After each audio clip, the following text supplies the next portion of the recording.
Abu Bakr. You got one? Let me get one from you. Yes. Okay. That's one in the book. From Abu Muslim, you know? Yeah, He told me to get one. Yeah. How many that? That's clean, yeah. Salam. This one is only English translation. They have the Arabic, the Arabic,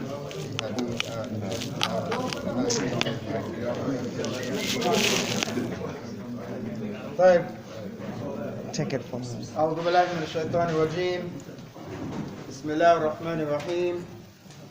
الحمد لله رب العالمين. والصلاة والسلام على خاتم الأنبياء والسيد المرسلين نبينا محمد وعلى آله وصحبه أجمعين.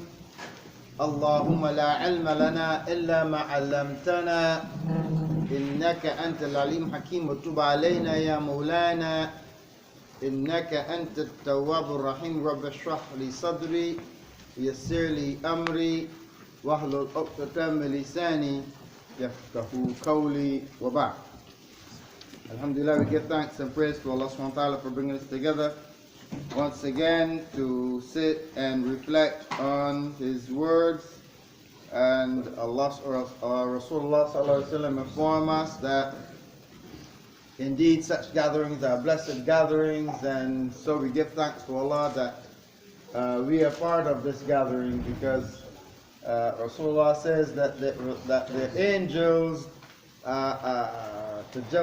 they go around looking for gatherings such as this. They go around across the earth looking for gatherings such as this. People sitting and studying the word of Allah and remembering Allah and praising Allah, they look for gatherings such as this. And then they would call to the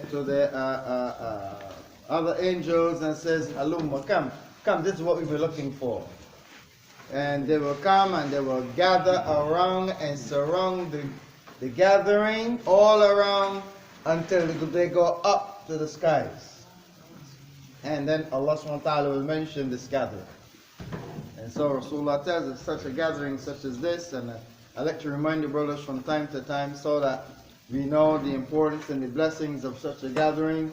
Rasulullah subhanahu wa ta'ala says, Majtama qawmun fi baytin min buyutillah. There is no group of people gathered together in one of the houses of Allah, yatluna kitab Allah yatadarasunahu bainahum, and they reciting the book of Allah and studying it among themselves. Illa hafathum al-malaika, illa nazal alayhim ar-rahmah, except the mercy of Allah comes down on them, and the angel surrounds them.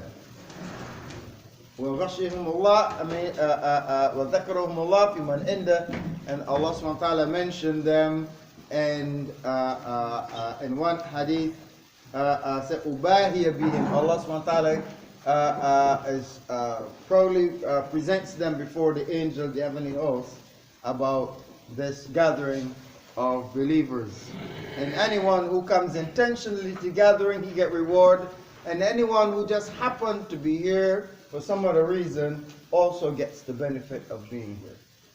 Right? So you get the reward, according to the hadith of Rasulullah sallallahu alaihi wasallam. In our last session, I'm just one point before we finish, before we start. Last week we mentioned about, that Sheikh Abu Muslim had done a booklet on making taslim, making salam. So it is available. I don't have it, but you should try to get a copy of it. It talks all about the taslim. He just presents a hadith on the taslim. As we mentioned, there's a whole collection of hadith about the etiquette of making taslim. There's a whole collection of hadith on it. And a brother had collected them. He translated into English. He collected them, put them all together in one place so that you can actually take it and go through them and see how to make the taslim, what the etiquettes of making taslim. right? Because it's something important. This is part of our deen that we should practice. So it's available. You can try to get a copy of it and keep it. And once again, also don't forget we have our book that Prophet revealed also available for the brothers. In our last session, we completed up to ayah 11 and of Surah Hud, which is Surah 11. And inshallah, today we hope we can want to start looking at from ayah 12. Hope we can do 12 to 14. Allah knows best. But we'll start with ayah 12 in this session, inshallah. أعوذ بالله من الشيطان الرجيم فلعلك تارك بعد ما يوحى إليك وضائق به صدرك أن يقول لولا أنزل عليه كنز أو جاء معه ملك إنما أنت نذير والله على كل شيء وكيل أم يقولون افتراء قل فأتوا بأشر سور مثله مفتريات وادعوا من استطعتم من دون الله إن كنتم صادقين فإن لم يستجيبوا لكم فاعلموا أنما أنزل بعلم الله وأن لا إله إلا هو فهل أنتم مسلمون. The English translation reads,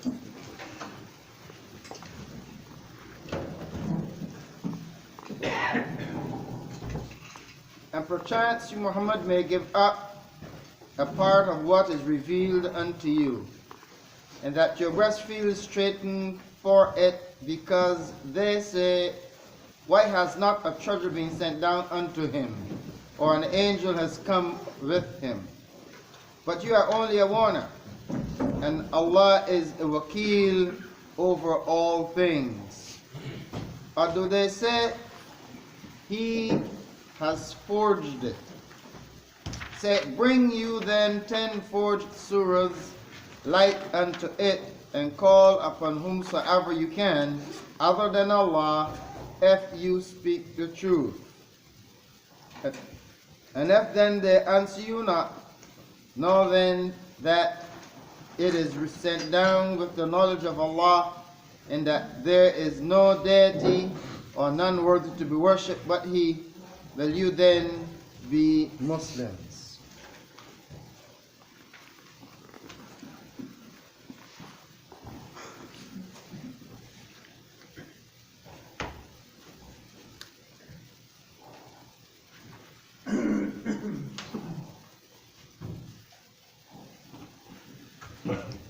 Connection before the previous ayah, Allah subhanahu wa ta'ala, He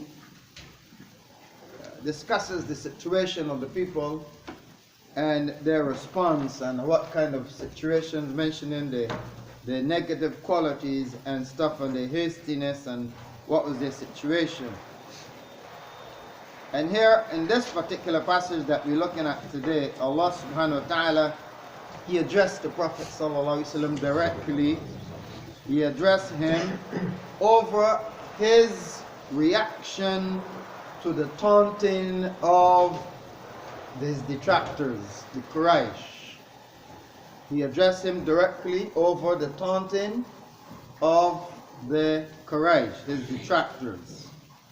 And here, as in other places throughout the Qur'an, because this Allah subhanahu wa ta'ala does this throughout the Qur'an, Allah subhanahu wa ta'ala seek to comfort and console the Prophet sallallahu alaihi wasallam that this is not unique to him. In other words, the Quraysh and those people who oppose you and curse you and condemn you, that this is not unique to you.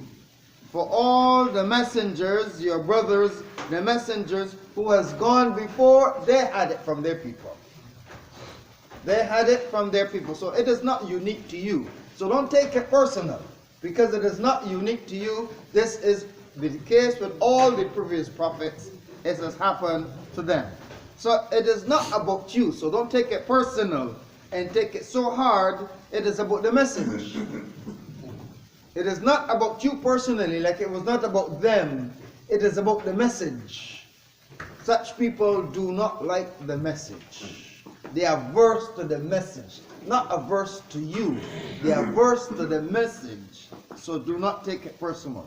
Do not focus, therefore, on their response to you.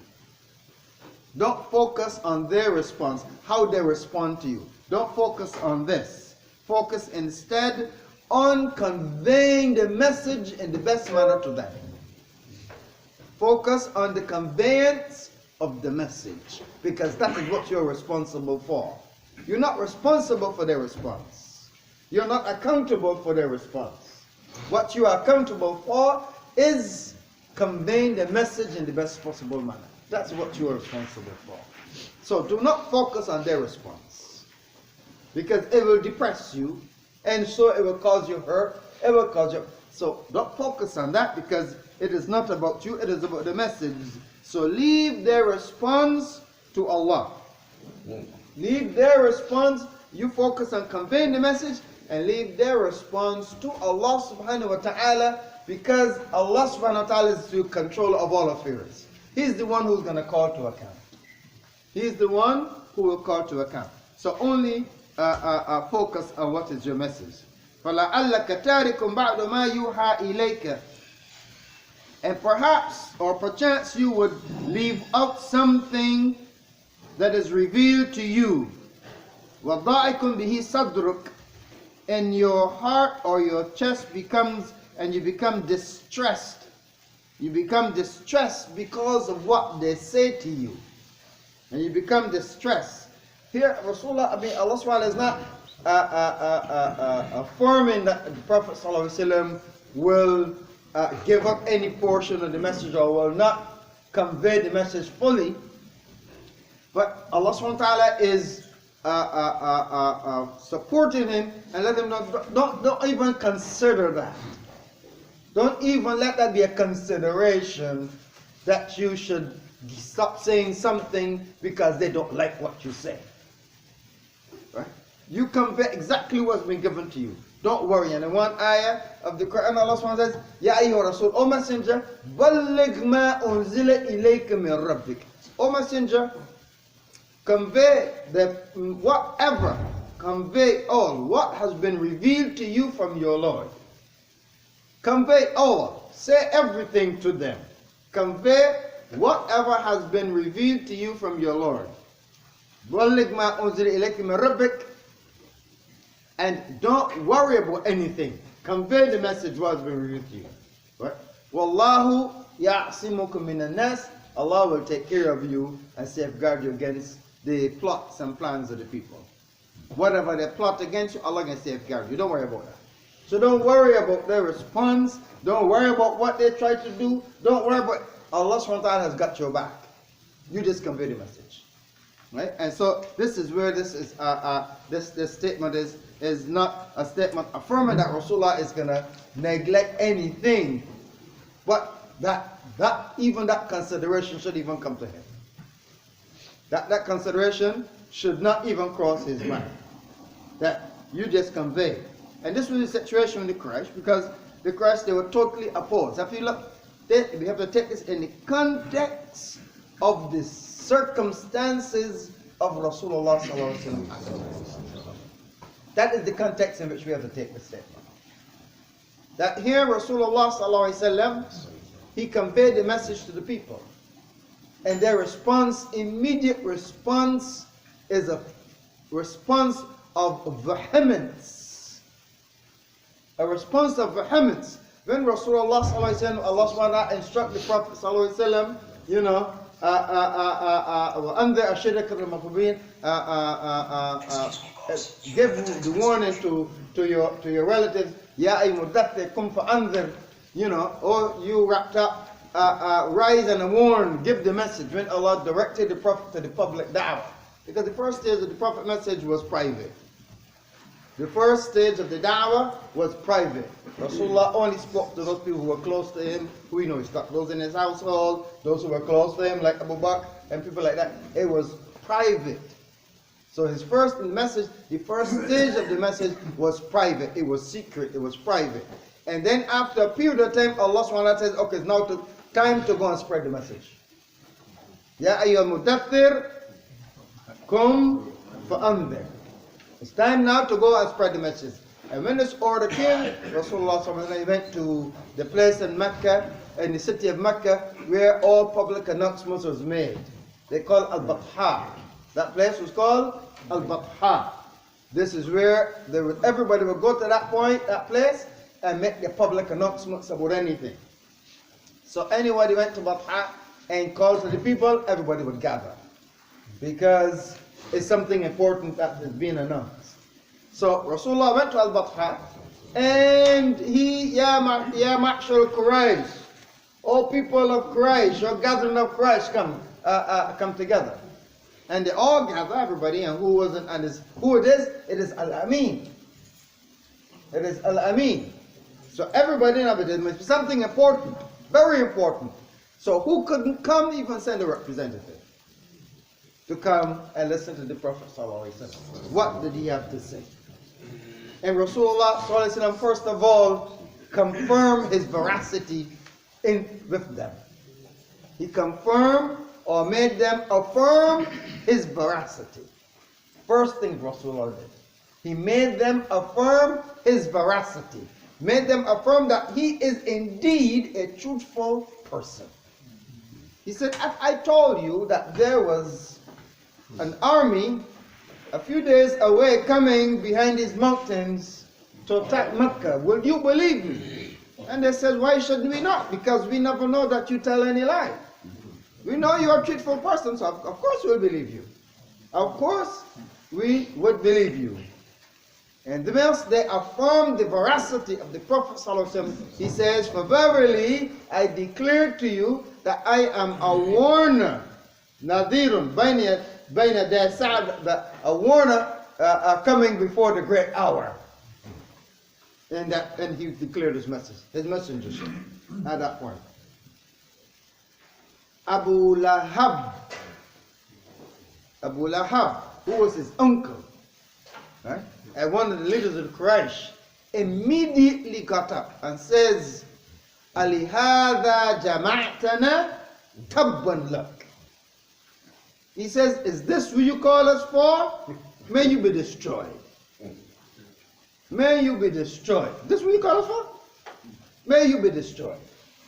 Immediate, swift reaction. Immediate, swift reaction. Because he knows what is happening, what is being going on. Immediate, he was the first person to recognize. Here, you come in to challenge our system of life. May you be destroyed for trying to do that. Because immediately Rasulullah is saying something like that. What he's saying, here, I got a new message. I'm from the Lord of the worlds. I've got a new message from the Lord of the worlds to put things right in this place. And Abu Lahab, who is a protector, maintainer, and supporter of their way of life. Look, we have a good thing going here. Don't you try and rock this boat. So here, his response was immediate. And so, with time also, all of them responded negatively to the Prophet ﷺ. And they made all kinds of accusations against the Prophet. They made all kinds of, at first, they would make, they would ignore him and ridicule him. They would ignore him and ridicule him in the first stage. And this is usually the first stage, or the first stage in response to the da'wah. The first stage of response is always ridicule, because they don't believe you're going to be among to anything. Stupid person, idiot, don't worry about him, he crazy. This is usually the response, right? They ignore you. They hope that you will go away. But once they start seeing people of worth in their eyes begin to join you, now they begin to take you serious. And they're going to challenge you. Something must be wrong with this man. Right? Something must be wrong with this man, and then they usually come to the second stage. And usually the second stage of opposition is always one of trying to negotiate with you, to bribe you. Look, I'll give you this if you shut up. Always that. Because it's a belief among the materialist-minded person that everybody has a material value. Everybody has a price, as they say. All you need to find his price, and you can get him. But that only applies to the material-minded person. That only applies to the material-minded person. The individual who is over material, he's over it. Material things does not appeal to him. And this is usually the person who holds on to the truth, who believes in the truth, who recognizes truth and accepts it and embraces it. Because the person who recognizes truth and embraces it becomes robust in his faith. He becomes strong internally. He becomes mentally alert because he is aware of the reality of things. He embraced truth because truth illuminates. Truth frees you. It says the truth will set you free. It does set you free. It sets you free from ignorance. It sets you free from backwardness. It sets you free from self-degradation. It sets you free from all the negative things. It sets you free from self-hatred. Truth sets you free. And so when you embrace that person, embrace it, it is difficult for them. It's difficult for them to bow to anything material because he's over material. He's over material. Truth cannot be bought. Truth cannot be bought. You either embrace it or you leave it. That's it. You either embrace it or you leave it. If you embrace it, then you are filled with illumination and guidance. And if you refuse it or reject it, then you subject yourself to ignorance and darkness. And you limit your view. You limit your scope. You're not able to see beyond your nose. And this is the reality. So the person of truth, so they always come, at that point they'll come to bribe. What do you think? Look, if you want power, we'll give you power. We can make you the most powerful. We'll appoint you a king. If you want wealth, we'll give you wealth. Whatever you want, just tell us. We give it to you. What is your price? Just tell us. We will meet it, and we can set this whole thing right here and there. When the Sayyid al-Walid comes to sit under the negotiate with the Prophet. But of course, it's beyond that. You can't buy truth.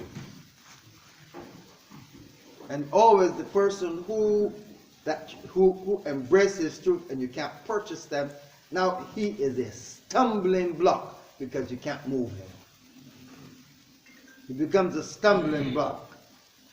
And so the next stage, the upper stage of this now, it takes it to the next level. Look, we got to move him by any means necessary.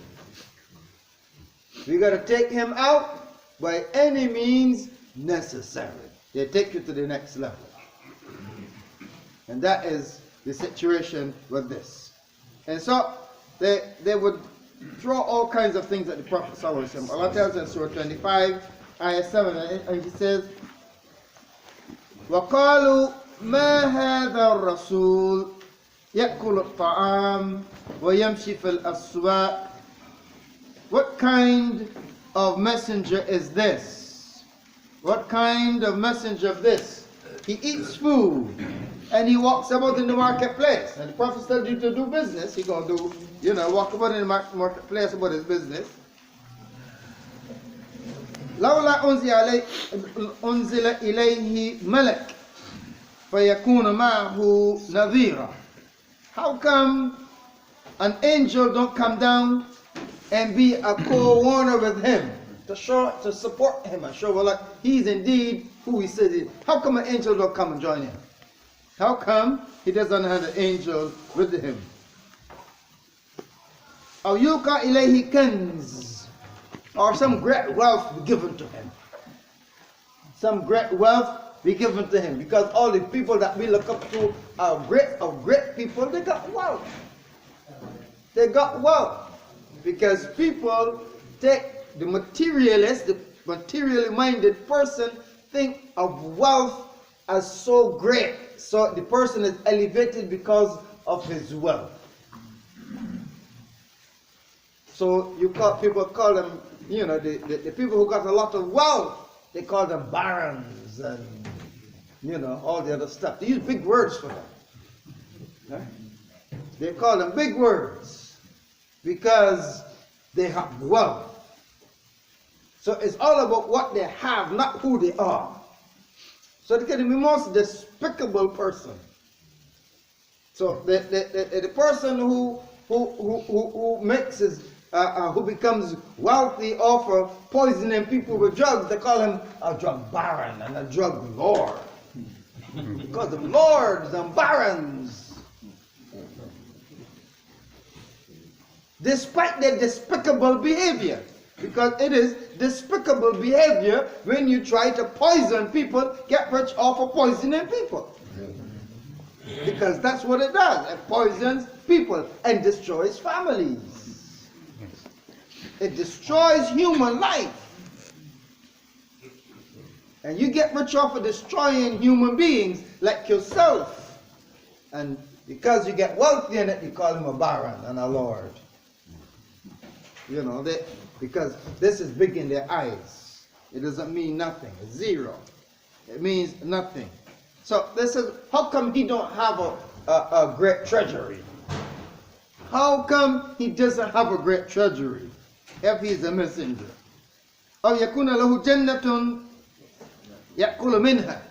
Or he has a nice big garden. Because all the rich people, all the big people in Mecca had gardens. Big nice gardens. They had nice gardens. That they would go in the summer and relax in their gardens and eat and take it easy in the gardens. Because in those days in the desert you have the garden. It was wealth. A garden in the desert is a sign of wealth. Right? It's a sign of wealth when you have a garden in the desert. So how come he don't have a garden? He says, F is really important. Call of Zalimun. So Allah says, the Zalimun, the evildoers, say, In tattabi'un illa rajulan mas'ura. They said to the believers, you are just following a man that is bewitched. They said to the believers, you are just following a man that is bewitched. He's bewitched. He is bewitched. There's nothing, he's not, he doesn't have anything to offer you. You're just following a man that is bewitched. So they call the Prophet all kinds of names. They call him all kinds of names. They slander him. Right? They slandered him. They sought to in every possible way to discourage him or to discredit him. Right? And this is not because they did not know the Prophet ﷺ. Because it was not about the Prophet. It was not about him. It was about his message. It was what he was teaching. It wasn't about him. Because they knew who he was. Quraysh knew quite well who he was. And they did not have a problem with him as a person. Quraysh did not have a problem with the Prophet ﷺ as a person. All right? They never had a problem with him as a person. They still trusted him in everything else except his message.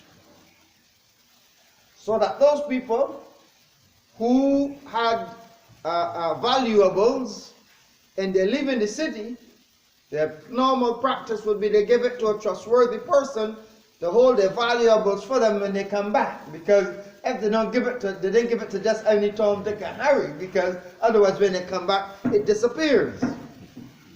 It would disappear. So when they come back, they don't have it. Either the person said, "Well, you never give it to me," or the person said, "Well, I don't know what happened to it." All right? It would disappear. So they would always give it to trustworthy people. The Prophet ﷺ was the most trustworthy person in Mecca, so they would always bring their valuables to him when they're going up the city. They're going on travel, they're going on journey. They won't carry the valuables with them so that the highway robbers would rob them and take it from them. No, they left it with a trustworthy person. Who was that person? Prophet Muhammad ﷺ. This was before his declaration of prophethood. This was after his declaration of prophethood. It never stopped. Even though they're cursing him and fighting him over his message, they never stopped about bringing their valuables. They never stopped. You might think that since they're cursing him like this, that they'll stop bringing their valuables to him. No. They were still leaving their valuables with them. This is why when Rasulullah ﷺ made hijrah, he asked Ali radiallahu anhu, "Look, Ali, this belongs to that person, this belongs to that person. Please come give these things back to these people for me." He left all them, entrusted Ali to give back the properties to the people, to the rightful owners. So they still used to keep the stuff for him because they know he's an honest man. They're not going to lose their stuff. They're just accepting his message. That was the reality. So it was not about the person of the Prophet ﷺ. They knew him well. But so they would try to discredit him for his message and call him all kinds of names. They call him a magician. They call him Sahir. They call him Sahir. Because when the Qur'an was recited, it captivated their minds because they never heard nothing like that in their life. And these people were accustomed to fasaha. These people knew eloquent language. They knew eloquent language. Every year, at the Sukul Akav and the different trade fairs, that they would have two trade fairs a year.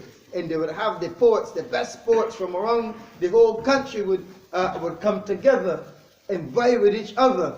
Who got the best poetry? And the one who judged the best, his poetry would be written in gold letters and hung on the Kaaba. They were called al-mu'allaqat, right? The hangings. They would write them in gold letters and hang them on the Kaaba. This was like having a trophy. It's like having a trophy. When you know that you were one of the mu'allaqat, you were one of the owners of the mu'allaqat, you were considered a quality man. Everybody looked up to you as an eloquent person. So they were eloquent, quite eloquent. They knew the language. They were people of fasaha.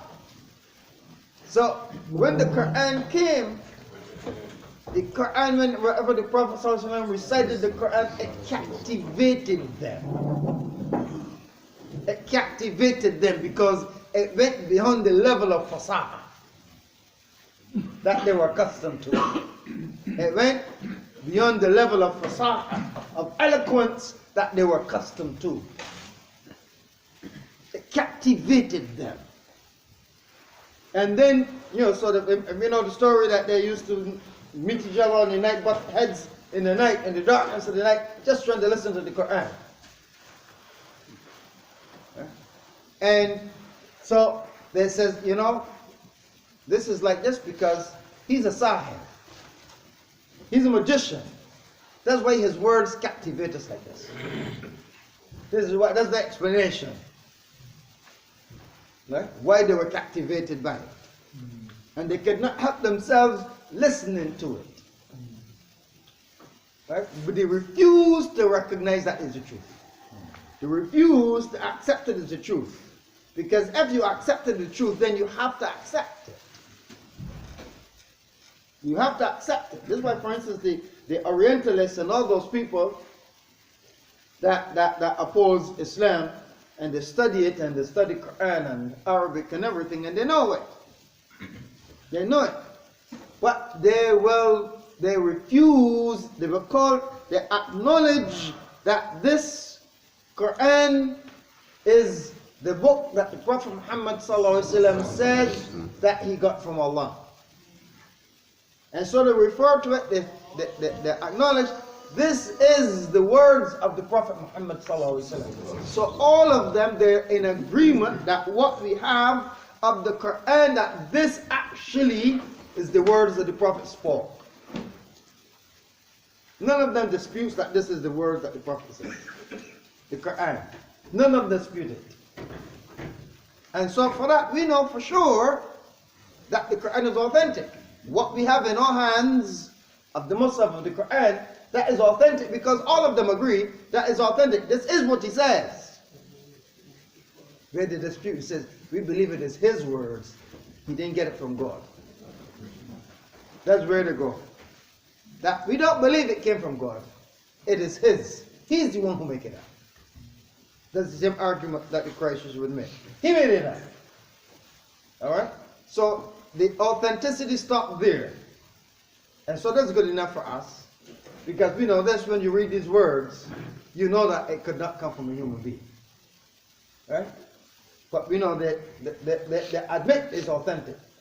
And why they go further? Because if they admit that this is actually from Allah, then they have no excuse for not embracing, not becoming Muslim. And they are not about to submit. They are not about to give up what they have. They're not about to give up what they have. One priest, he says, look, I have always wanted to be a priest. I have always, from the young, I always wanted to be a priest. And I spent many years of study and training and education to get where I am. Right? Where we were at the time, I'm not going to mention any place, but where we were at the time, he was probably about third in line in leadership. And that particular denomination, right? Not Pentecost, Church of England people, what do they call them now? Anglican people. Anglican, yes.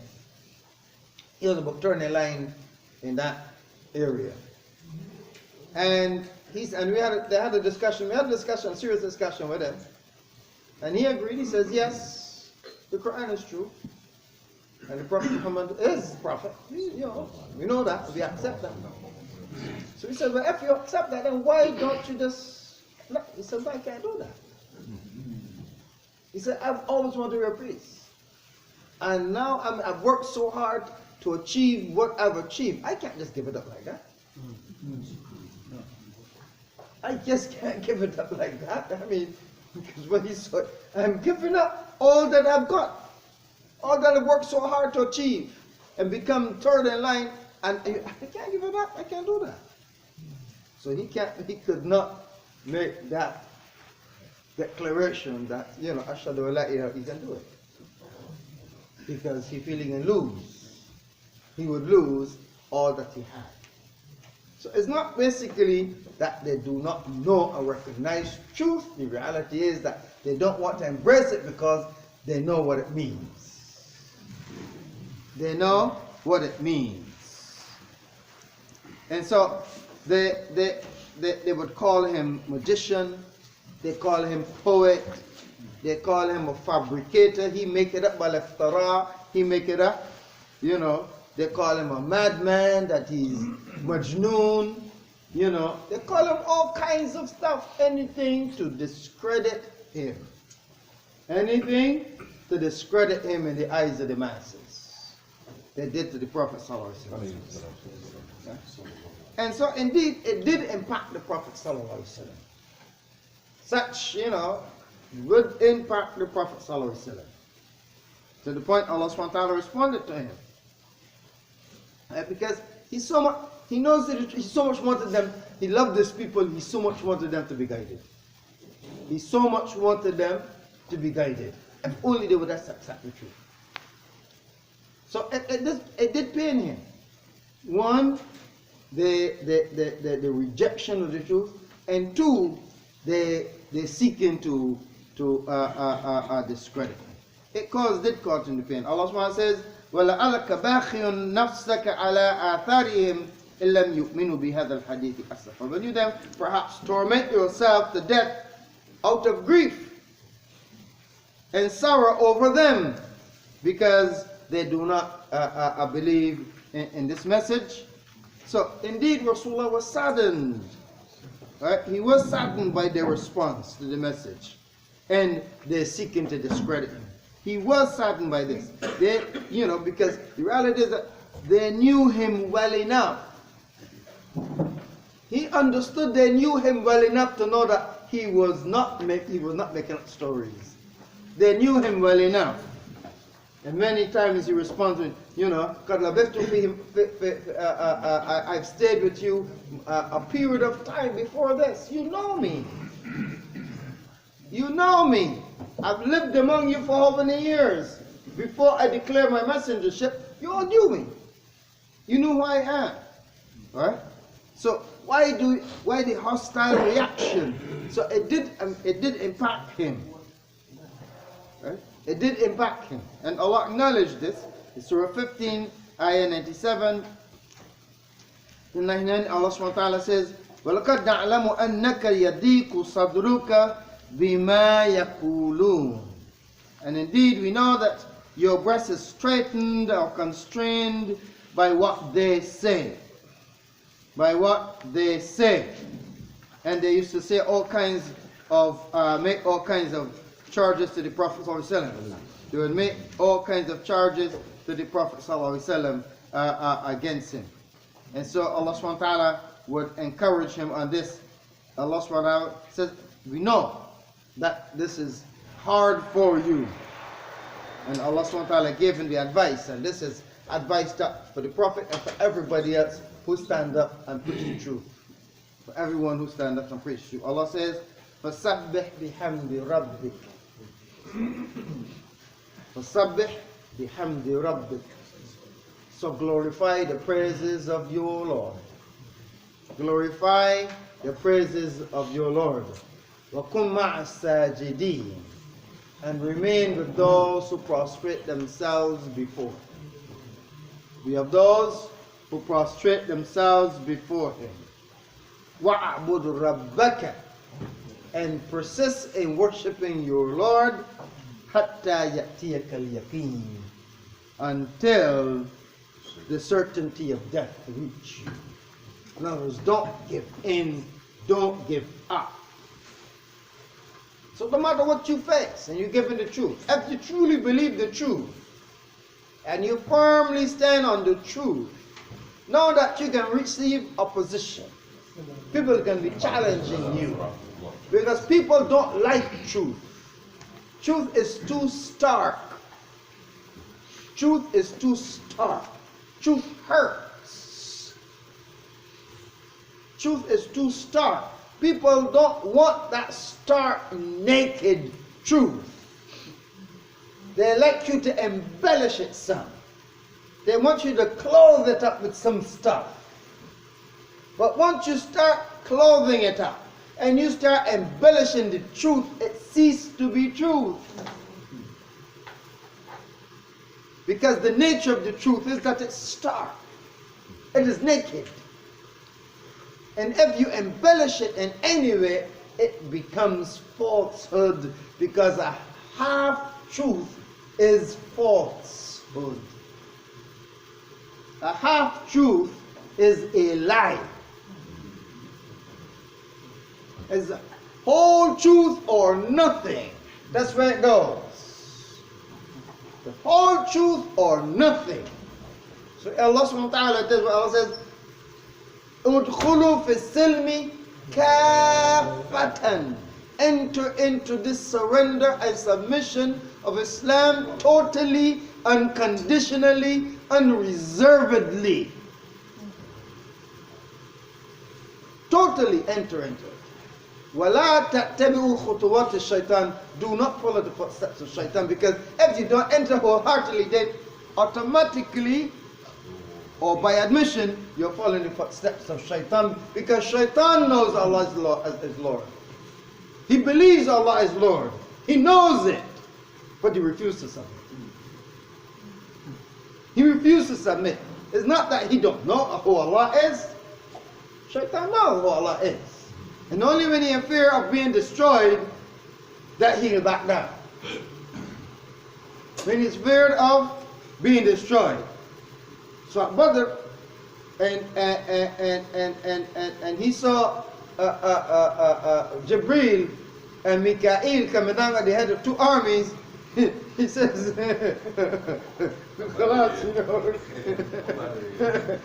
he started backing out of there. You know, he says, Inni arama la tarawun. I can see what you can't see. I can see what you can't see. Inni akhafu Allah, for Allah. And he was out of there. He's saving himself. He lead them people. he lead Abu Jahl and all. He lead them on. And then when he realized, when he see what happened, he backed out and left them all there on their own. Because that's what Shaitan does. He encourages you to do wrong, and then when you get caught, he said, boy, you're on your own. This is what he does. That's true. So may Allah subhanahu wa ta'ala protect us from the shaitan. And so Allah subhanahu wa ta'ala is encouraging the Prophet sallallahu alaihi wasallam, I know. So you work and strive and do not allow this to thing, because Allah subhanahu wa ta'ala condemns such. I'm gonna start. I was hoping I could have finished both ayahs. So what I'm going to do is I'm just going to start introducing the other part of this. I don't know if you can get to finish it, but we'll try to finish it because the time is going. All right? I know how to carry you in the time. After Allah subhanahu wa ta'ala encouraged the Prophet in this manner, Allah subhanahu wa ta'ala, He challenges Quraysh, He challenges the detractors, He challenges them about their false claim that the Qur'an is a fabrication of the Prophet sallallahu alaihi wasallam. This he takes them up. The other one, you know, Allah didn't really pay much attention to the other stuff, you know, although He mentioned them in different ayahs. It says, you know, you are not what these people say, so don't worry to listen to them. He straight up will tell you that. But here in this ayah, Allah subhanahu wa ta'ala takes up the challenge that they say that it is a fabrication that the Prophet ﷺ made. The Quran is a fabrication, right? As this yakuluna iftara, and they say that he fabricated. Al-iftira means to fabricate, to invent, to make up something. That's what iftira means, right? Iftira means to fabricate or to make up something. It is I think the eighth form of the verb, right?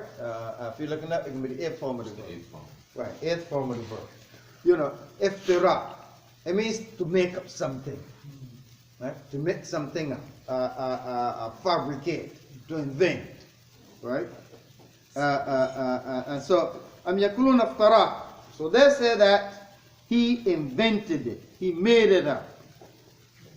Now the reality of this, Allah subhanahu wa ta'ala challenged them on this statement. Allah subhanahu wa ta'ala challenges them on this statement. Because, and He challenged them with what?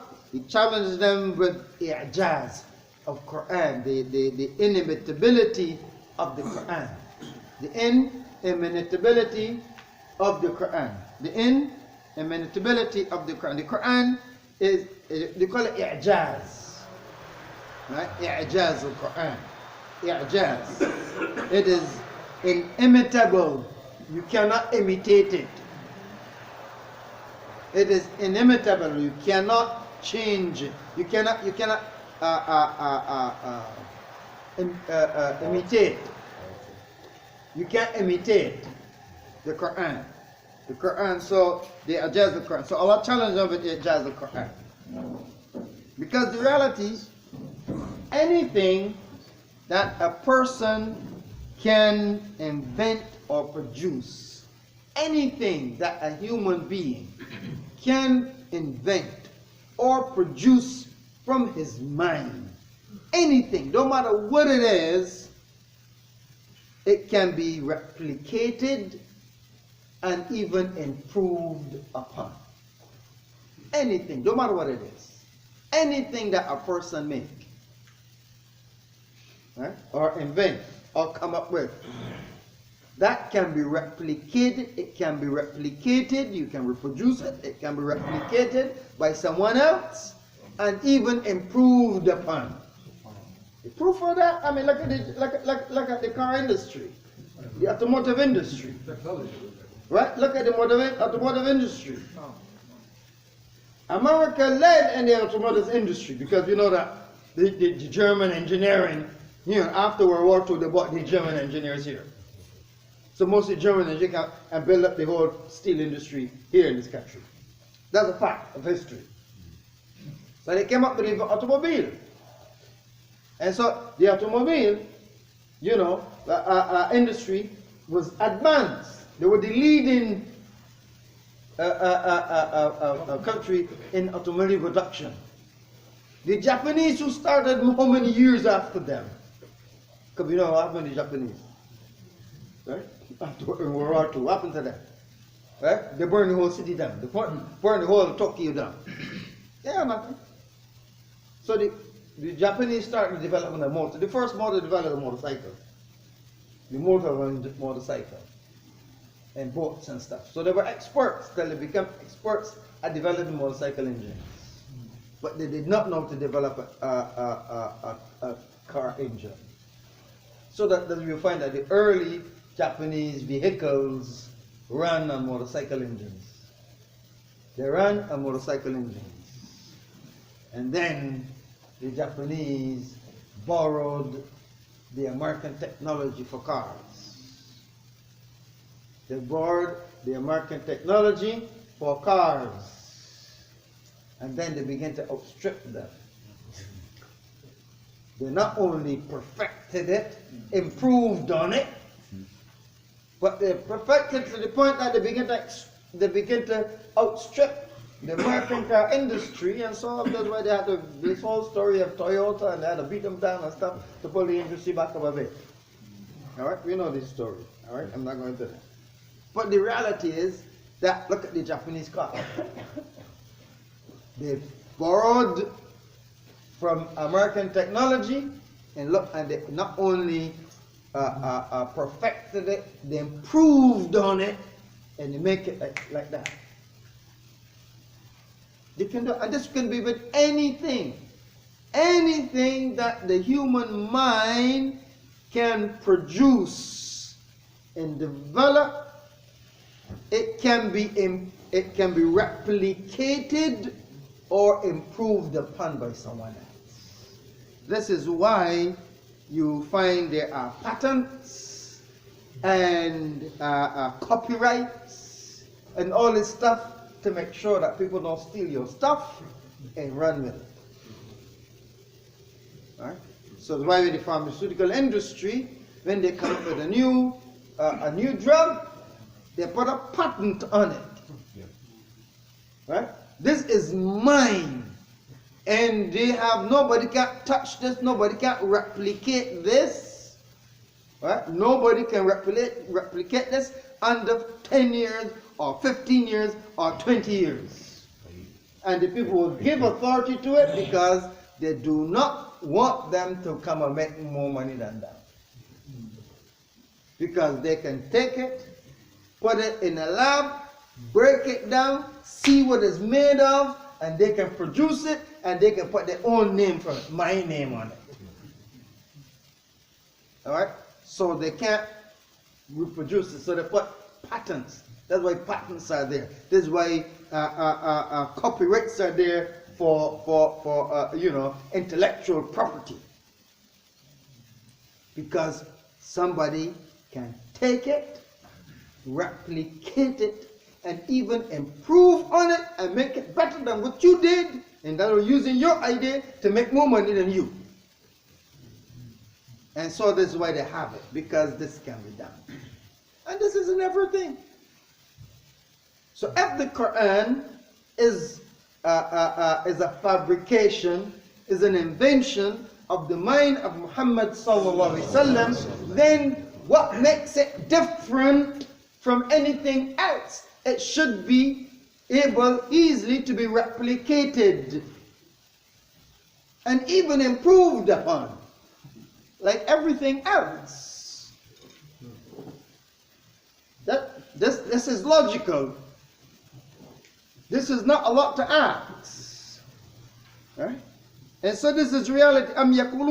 They say it is muftariyan.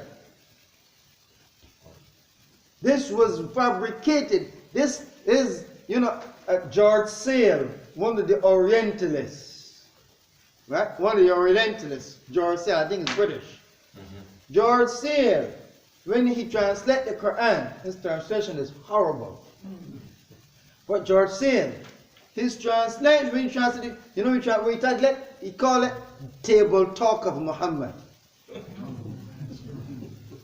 Right? That was the title he put it. Table Talk of Muhammad. Right? And his translation is horrible. George Sale translation is a horrible translation. I say big. Because it's a horrible translation. Right?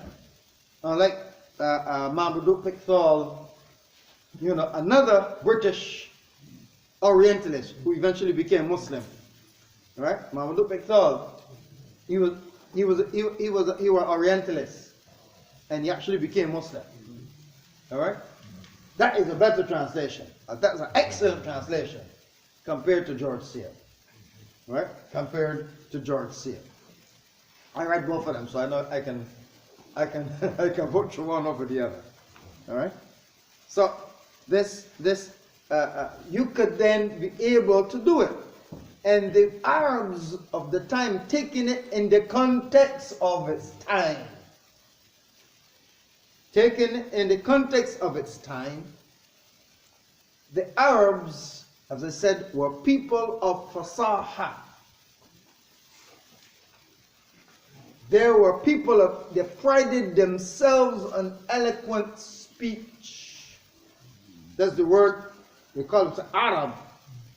Arab means the one who has the ability to express himself eloquently. That's the word Arab means. A'raba. That's the verb. A'raba. It means the one who has the ability to express himself eloquently. And the one who is not Arab, they call him Ajam. Ajam means the one who is not able to express himself eloquently. So we got Arab and Ajam. Alright? And so Rasulullah, he was Arab. He grew among these people. His language of fasaha was the same standard as them. They knew him. He spent 40 years with them before he declared his messengership. They knew his language. They knew his standard of fasaha. They knew. So if he made this up, and this is his own fabrication, then that's why Allah SWT says, right? Fatu bisuratin mithlihi. You know, before Allah SWT mentioned, before he brings, Allah started with, you know, bring mithlihi, bring the Quran like it. Bring the Quran like it.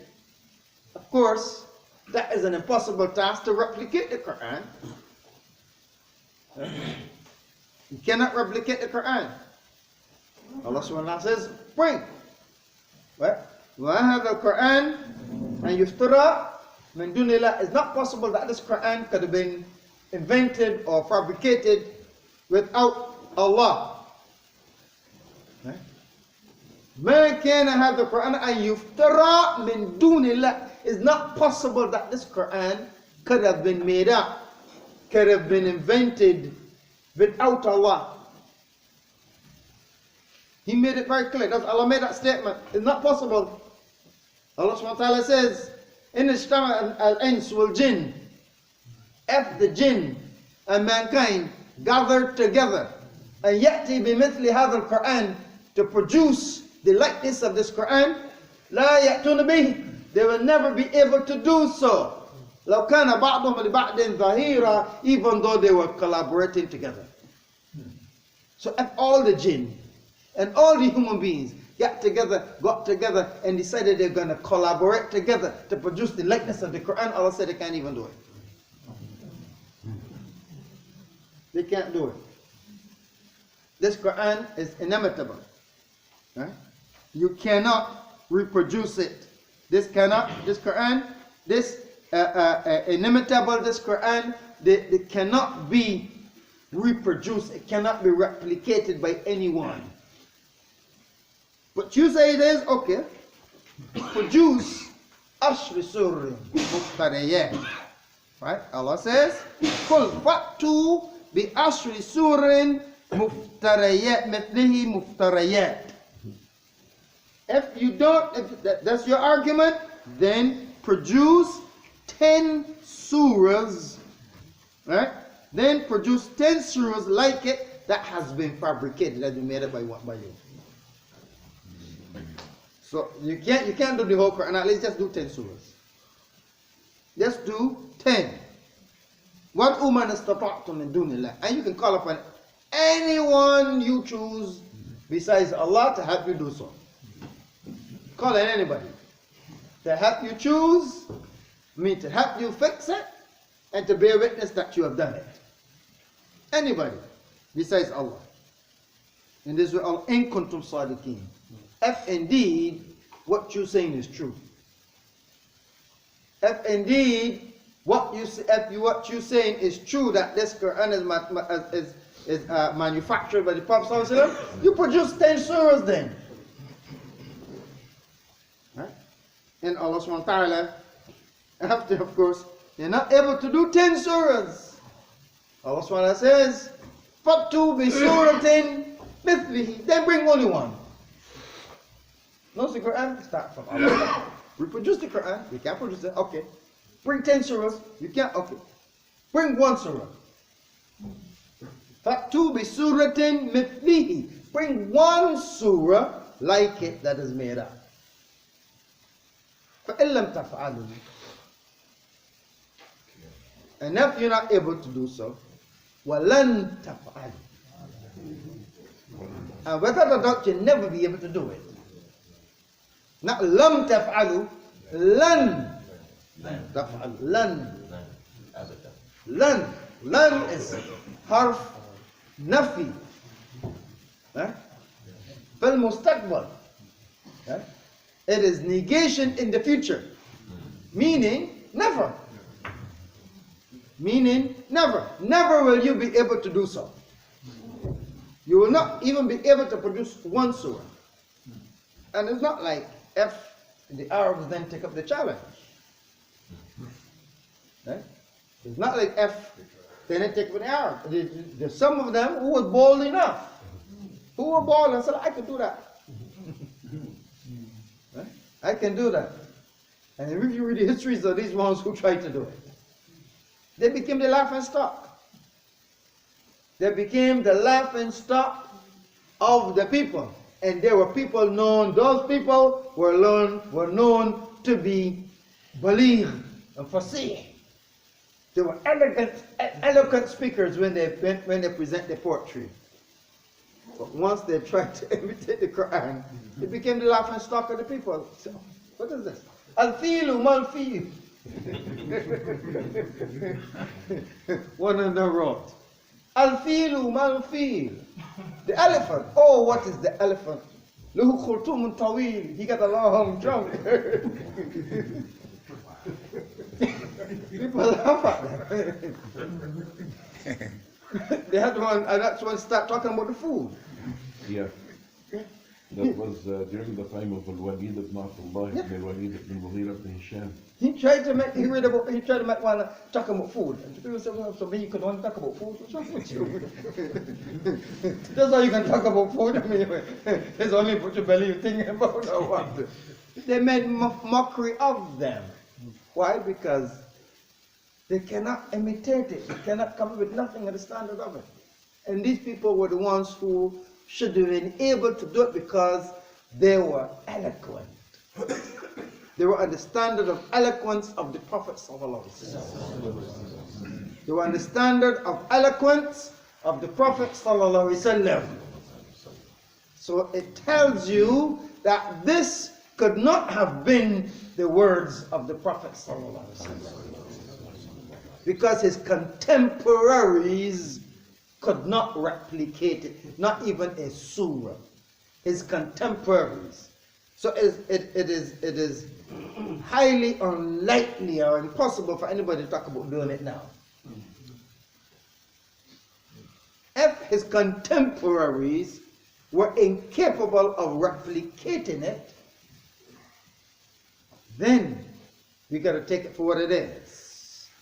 فَإِن لَمْ يَسْتَجِيبُوا لَكُمْ, and if those who you call upon to help you cannot help you or do not respond to you, فَاعْلَمُوا, then know for sure أَنَّمَا أُنزِلَ بِعِلْمِ اللَّهِ, that this was revealed in accordance with the knowledge of Allah subhanahu wa ta'ala, وَأَن لَا إِلَهَ إِلَّا هُ, and that there is no deity besides Him, none worthy to be worshipped besides Him. فَهَلْ أَنْتُمْ مُسْلِمُونَ, then do you become Muslims? Will you then submit?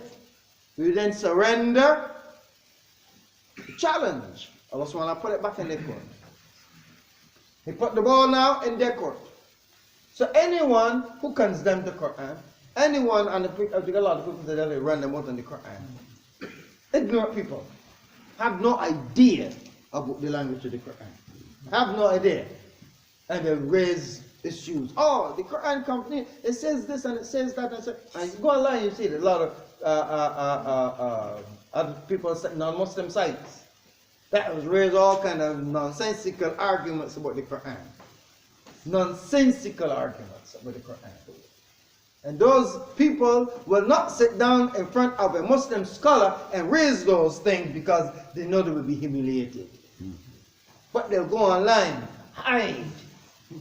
Right? Nobody knows how they go online and they can push all this kind of crazy nonsensical stuff about the Qur'an.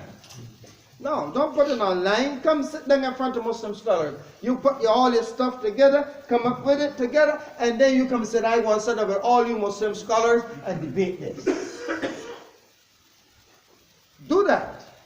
But they're not going to do it. The one or two individuals, the few people who was brave enough then to debate some of our Muslim leaders who might not have been excellent scholars, and they failed miserably. They failed miserably. Right? And we have a couple of debaters, Muslim debaters. They're not particularly great scholars, but they're good debaters. They were very excellent debaters. Ustaz Ahmadida. No. Allah subhanahu wa ta'ala have mercy on him and grant him Jannah. He was an excellent debater. Excellent debater. Right? He never claimed to be any great scholar. Right? He never claimed to be any great scholar. But he was an excellent debater. Excellent. And he debated how many of them? How many of them? He challenged every. He even challenged the Pope one time.